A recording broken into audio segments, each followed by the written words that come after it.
Hello students, today we are going to start math subject of class 4th. If you are watching this video, you have to open your book and listen to me carefully. So let's continue. Dear students, today we will start lesson number 7 which name is decimal. ठीक है, तो आज हम lesson number 7 start करने जा रहे हैं जिसका नेम डेसिमल है. डेसिमल का हिंदी मीन होता है बच्चों दशमलव. ठीक है, तो डेसिमल होता क्या है, तो बच्चों यहाँ पर मैं आपको बता दूं, यानी एक पॉइंट अगर हम किन्हीं दो नंबर्स के बीच में पॉइंट लगा दें तो वो क्या कहलाता है, डेसिमल कहलाता है. जैसे बच्चों यहाँ पर अभी पॉइंट के बारे में डिस्कस करेंगे. जैसे बच्चों यहाँ पर 10 हमें दिया है. If a rectangle is divided into 10 equal parts, यानी 10 क्या होता है, तो ये कह रहा है if a rectangle is divided into 2 equal part, यदि एक रेक्टेंगल को यदि हम 10 इक्वल पार्ट्स में डिवाइड कर दें, then each part of the rectangle represent 1/10 of the whole rectangle. तो बच्चों तब जो है प्रत्येक पार्ट क्या रिप्रेजेंट करता है, क्या दर्शाता है, 1/10 उस पूरे रेक्टेंगल का दिखाता है. जैसे हमने यहाँ पर ये रेक्टेंगल था, इसके हमने 10 पार्ट्स किए और बच्चों इन 10 पार्ट्स में अगर हम प्रत्येक पार्ट की फ्रैक्शन देखें तो वो 1/10 ही दर्शाएगा. जैसे मैंने एक पार्ट ये लिया तो इसका 1/10, यानी ये 1 तो ऊपर आ गया और टोटल कितने हैं, 10 है. ठीक है ना, तो फ्रैक्शन ऐसे ही बताते हैं, यानी सैडेड पार्ट के नंबर ऊपर और नीचे टोटल पार्ट, तो 1/10. तो 1/10 ही पूरे रेक्टेंगल को, यानी पूरे रेक्टेंगल का क्या होगा, 1/10 होगा, एक भाग. ठीक है, तो 1/10 इज रीड एज 1/10, इसको हम 1/10 भी रीड करते हैं. एंड डिनोटेड एज 0.1, और 0.1 के रूप में भी डिनोट करते हैं. जैसे अगर हम 1 को 10 से डिवाइड करेंगे बच्चों तो 0.1 आएगा. ठीक है, तो 10th वाली बात पता चल गई है.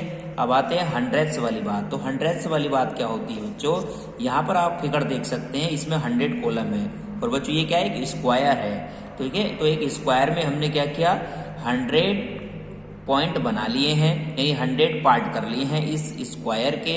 और अगर हम एक पार्ट की बात करें तो ये क्या होगा, इसकी फ्रैक्शन क्या होगी, यानी प्रत्येक पार्ट की अलग अलग अगर हम एक एक पार्ट की फ्रैक्शन बनाएं तो 1/100 होगी. यानी जो साइडेड पार्ट है वो तो ऊपर आएगा, एक पार्ट है, और अपॉन में टोटल पार्ट कितने, 100.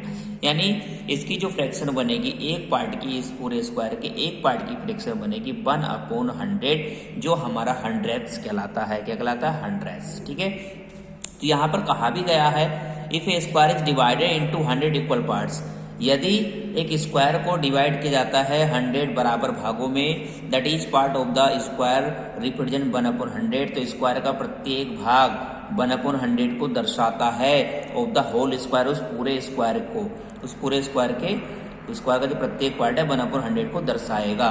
1/100 रीड एज 100th, और 100 को हम 100th भी रीड करते हैं, या इसे हम 0.01 से डिनोट करते हैं. Because when we will divide 1 by 100 so it will be equal to 0.01, इसलिए हम इसको 0.01 से डिनोट करते हैं. तो ये बातें क्लियर हो गई, 10s की, 100s की. ठीक है, कैसे आया. अब बच्चों पार्ट ऑफ डेसिमल नंबर. अब डेसिमल नंबर के पार्ट की बात कही जा रही है. डेसिमल नंबर के बच्चों 2 पार्ट होते हैं. तो बच्चे कह रहे हैं इन जनरली, यानी सामान्य रूप में a decimal number has 2 part, एक डेसिमल नंबर के 2 भाग होते हैं. A number, a whole number part and a decimal number part with a dot और decimal point is between separating them. यानी बच्चों ये क्या होता है, एक पॉइंट, जैसे यहाँ पर एक पॉइंट है. ठीक है, इन दोनों के बीच में क्या है, पॉइंट है. तो इस पॉइंट से इधर का जो होगा, यानी जो हमारा लेफ्ट हैंड वाला नंबर होगा वो हमारा होल नंबर पार्ट कहलाता है, और जो राइट हैंड वाला नंबर होगा पॉइंट के वो डेसिमल नंबर पार्ट कहलाता है. तो देयर आर 2 पार्ट्स, अंडरस्टूड. एक तो 82 हो गया, ये हमारा डेसिमल से इधर का नंबर है. एक 29 हो गया, डेसिमल से इधर का नंबर है, राइट हैंड का नंबर है. तो यहाँ पर 2 पार्ट होते हैं, बीच में क्या होता है, डेसिमल पॉइंट होता है. ठीक है, तो आपको अब याद हो गया, ज्ञात हो गया है कि पॉइंट से लेफ्ट हैंड वाला क्या होगा, होल पार्ट होगा, और राइट हैंड वाला क्या होगा, डेसिमल पार्ट होगा. क्लियर हो गया है. तो जो पॉइंट है, तो मैं आपको पॉइंट के बारे में बता रहा था, तो एक छोटा सा बिंदा लगा देते हैं हम, जो हम क्या पढ़ते हैं, पॉइंट पढ़ते हैं, डेसिमल पढ़ते हैं उसको.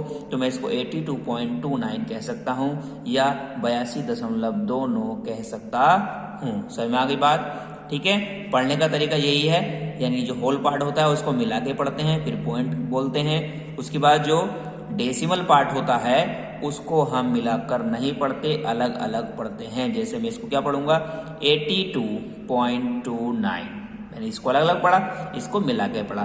तो कोई भी डेसिमल नंबर होगा तो उसके होल पार्ट को हम जो है क्या करेंगे मिला के पढ़ेंगे और पॉइंट के बाद के नंबर को अलग अलग करके पढ़ेंगे। क्लियर हो गया है। उसके बाद बच्चों decimal on the place value chart. अब यहाँ पर बच्चों को डेसिमल दिखाए गए हैं on the place value chart, तो प्लेस वैल्यू चार्ट देख लो।